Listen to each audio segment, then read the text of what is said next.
ABSL Summit. Transform to thrive.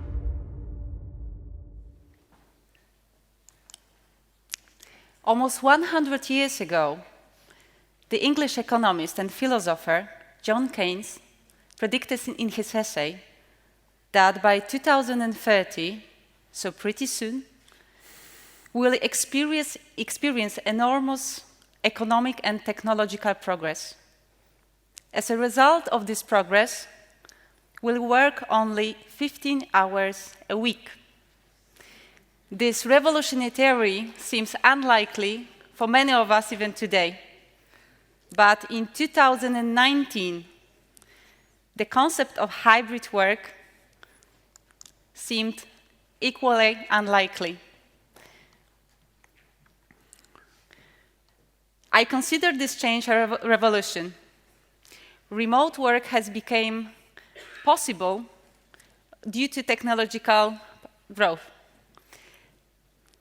Even though the black swan COVID-19 caused the greatest social experiment, we haven't returned to the offices we knew before 2019. But can we already talk about the new normal? From a sociological point of view, there are certain aspects confirmed that the remote work has become a norm. From a sociological point of view, something becomes a norm when it's widely recognized, accepted, expected, and practiced within a particular society or group, within social context, and when there are mechanisms in place to reinforce or maintain its status as a norm.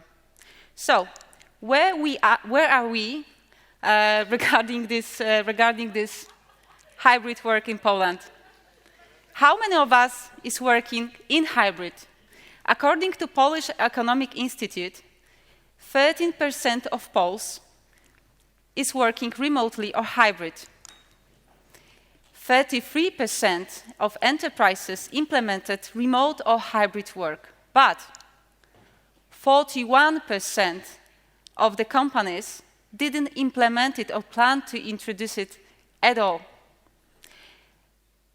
Where are we as ABSL members? 57%, so we are ahead. Based on Colliers data, we are observing a camel's dilemma: Bactrian or dromedary. As you can see the camel's hump, the peak for working from office is from Tuesday to Thursday. But how did it change from 2019? We have asked TomTom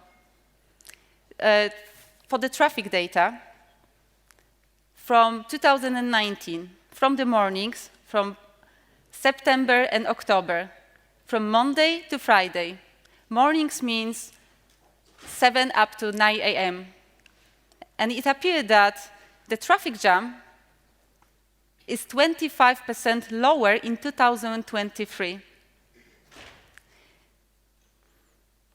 On Friday, it's lower by 42%.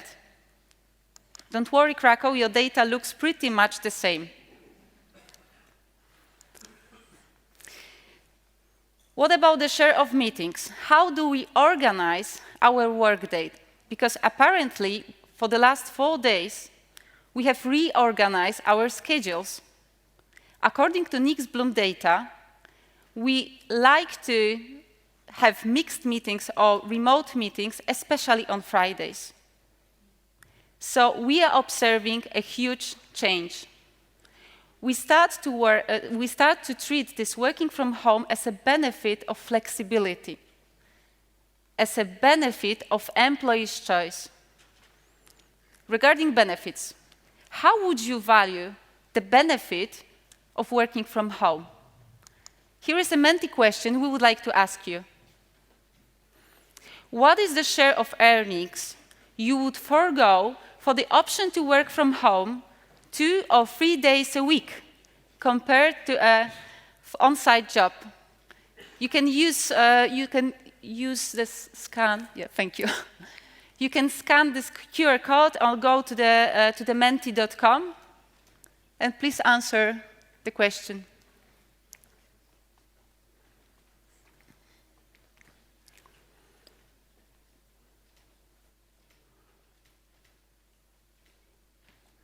I think most of you are done with the survey, so let's maybe have a look at the results. So as you can see here, about 1/3 of you would actually are not willing to sacrifice any earnings for the opportunity to work from home in the hybrid mode. But then the other group, which is the dominant here, about 20%, is the 5 to 6%. And then there is a substantial number of people, about 1/5 of the room, who'd sacrifice as much as 9 to 10% of earnings. Let's go back to our presentation. The average for the Polish population, based on a pretty large survey that we done some time ago, which included more than 11,000 workers, is about 6%. So of course, this average of about 6% was close to, like, many of you are very close to the average. But also, about half of the room was either not willing to sacrifice anything or willing to sacrifice much more, because people are very, very different. Then let's have a look on what managers and on employers think. We also survey managers, and we ask them, what's the estimated cost of hybrid work that you perceive? And as you can see here on the slide, on average, the managers perceive that the cost of hybrid is actually higher than the values that the workers, on average, attribute to this job amenity. Why is the difference? Why are the managers sort of like less reluctant to accept remote work than workers are actually excited about using it? There are two reasons. One is the managers' concerns about productivity loss. So we found that the majority of managers, about 75%, think that remote work is actually less productive than working fully on site. So part of that is the productivity loss. And the other part of that difference comes from the fact that there's a managerial cost, that managers have to put additional effort that most of you are very familiar with, I guess, or many of you, into managing remote workers, which is like a new task that the managers have after the pandemic, and not necessarily included in, not necessarily reducing other tasks and other burdens. But as you've seen in the first survey that we ran in the Menti, people are very different. So the key dimension of the difference is related to gender. Women, on average, are much more interested in remote work, in particular in hybrid. They're willing to sacrifice a higher share of earnings. On average, it's 8%, while for men, it's about half of that, around 4%. It's kind of reflected in how managers perceive remote work. So managers are also much more willing they estimate that the cost of hybrid is lower for women than for men. So that means that the matching between workers and managers who accept remote work is much more likely for female workers than for male workers. And this is actually quite a good news. So before the pandemic, there were studies that showed that when remote work was very rare, men who wanted to work from home were often perceived as very committed guys. Like, that guy wants to work from home because he really wants to stay focused, do a lot, so he's a really committed worker. While women who applied or asked for remote work were much often perceived that, oh, she has family duties, other obligations, so she wants to work remotely because there are other things on her head. So right now, it seems that it kind of switched, that managers do understand or do accept that women, as we are a pretty traditional country, still do the most of household chores, the most of unpaid tasks at home, and hopefully remote work actually helps them to combine the sort of two working lives much better than actually going to the office and still having to deal with raising kids and so on and so on and so on. So this is a big change in how we treat remote workers as compared to before the pandemic. But another key dimension of these differences between different types of workers and also the managers are the occupations. So we can think about office jobs as three types of occupations: non-routine analytical, and these are jobs like analysts, IT developers, where we mostly solve problems, we analyze data. So what we do is actually often quite very easy to measure in terms of have we finished, what's the quality of our output. Then we have interpersonal occupations, which require coaching, guiding people, motivating, and these require much more interpersonal interactions. And these jobs often struggle when we have to do that remotely. Then we have routine occupations, like clerical jobs or accounting, where the outputs seem to be kind of standardized. You have to be exact and accurate. It's also kind of like easy to measure, but much less skill intensive than the first group.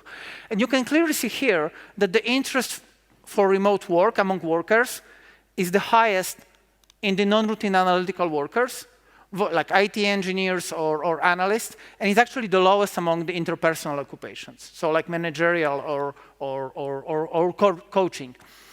And this is kind of reflected also in how managers perceive all these categories. So the managers perceive that the cost of remote work is the lowest for the non-routine analytical occupations, which makes sense because they are easy to track. The outputs are very standard in terms of you can understand whether a job is done, what's the quality.